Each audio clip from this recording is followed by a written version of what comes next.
Education detail, academic performance, projects और work experience. और एक अच्छा रेज्यूमे सिर्फ इन्हीं चीजों से नहीं बनता। तो hey guys, what's up, this is your host Vedant और आज हम बात करने वाले हैं ऐसे 3 हैक्स के बारे में जो आपको हेल्प करेंगे दूसरे स्टूडेंट से 4 कदम आगे रहने में। इस वीडियो को एंड तक देखिएगा because a third and final hack is the resume cheat sheet, जो आपको हेल्प करेगा ऐसा रिज्यूमे बनाने में जिसे कोई इंटरव्यूअर इग्नोर नहीं कर पाएगा। And now without wasting any time, let's get started with the first hack which is having a wow factor.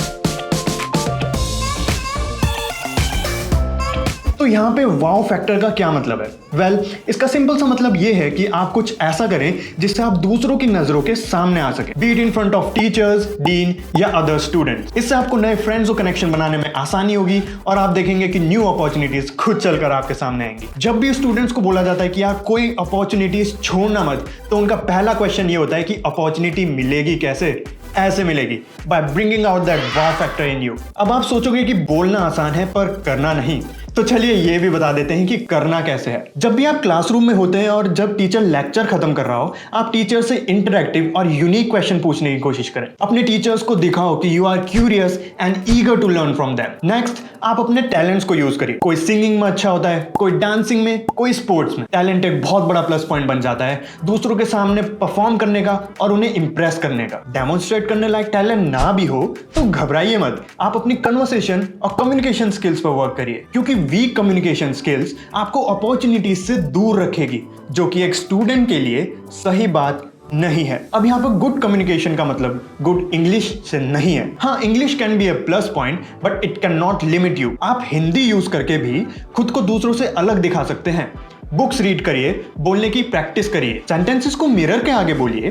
ये सारी चीजें आपको अपना कॉन्फिडेंस बूस्ट करने में हेल्प करेंगी। इन सब चीजों को अप्लाई करिए और अपने अंदर भी वो वाव फैक्टर लेके आइए। चलिए दूसरा हैक देखते हैं, break the summer break fever. दोस्तों, जब हम स्कूल लाइफ से निकलकर कॉलेज लाइफ की तरफ बढ़ रहे होते हैं ना, तो आंखों में बहुत से सपने भरे होते हैं। बॉलीवुड मूवीज ने कॉलेज की अलग ही इमेज स्टूडेंट्स के दिमाग में क्रिएट कर रखी होती है। मैं दुनिया का कोना कोना देखना चाहता हूँ, हर दिन इतना धमाकेदार होना कि मुझे अपनी दिल की धड़कनें अपनी कानों तक सुनाई दे। सब सोचते हैं कॉलेज जाएंगे, पढ़ेंगे कम और मस्ती ज्यादा करेंगे। समर ब्रेक्स आएंगे तो घूमने जाएंगे, लड़के लड़कियों के साथ हिमाचल की ट्रिप लगाएंगे, पहाड़ चढ़ने पड़ेंगे, टेंट्स में सोना पड़ेगा। दोस्तों, ब्रेक लेना गलत नहीं होता, पर ब्रेक के बीच में हम अपने ऑब्जेक्टिव्स, अपने लाइफ के गोल्स भूल जाएं, वो गलत है। 3 महीने की छुट्टी में सिर्फ घूमना नहीं है, कुछ दिन मजे करिए, लेकिन एक गोल ये भी बनाना है कि जब समर ब्रेक्स खत्म हो जाएंगे तो आपको अपने रिज्यूम में एटलीस्ट 2 न्यू स्किल्स ऐड करनी है। अगेन, बोलना आसान लग रहा होगा बट करना कैसे है बता रहा हूं। अब स्किल्स ऐड करने के आज की डेट में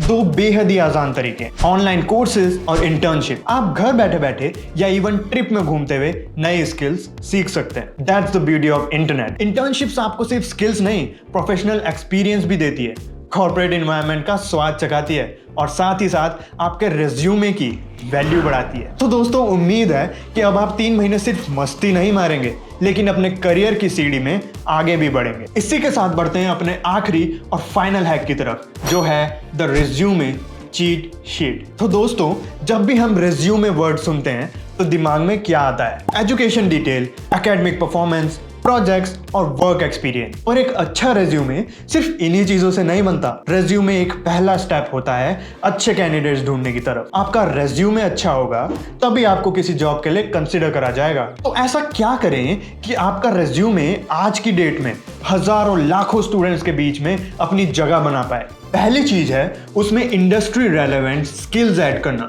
आप जिस पोस्ट के लिए अप्लाई कर रहे हैं उसके लिए कंपनीज क्या स्किल्स मांगती हैं, क्या आपके पास वो स्किल्स हैं, और नहीं है तो सीखिए और उनको अपने रिज्यूमे में डालिए। दूसरी चीज है इंटरेस्टिंग हॉबीज लिखना। आपके रिज्यूमे में एक कन्वर्सेशन स्टार्टर होना बहुत जरूरी है। इंटरव्यूअर के पास कुछ ऐसा होना चाहिए जिसके बारे में वो आपसे पूछना चाहे। बोरिंग या जनरल हॉबीज जो हर कोई लिखता है, उससे आपका क्या फायदा?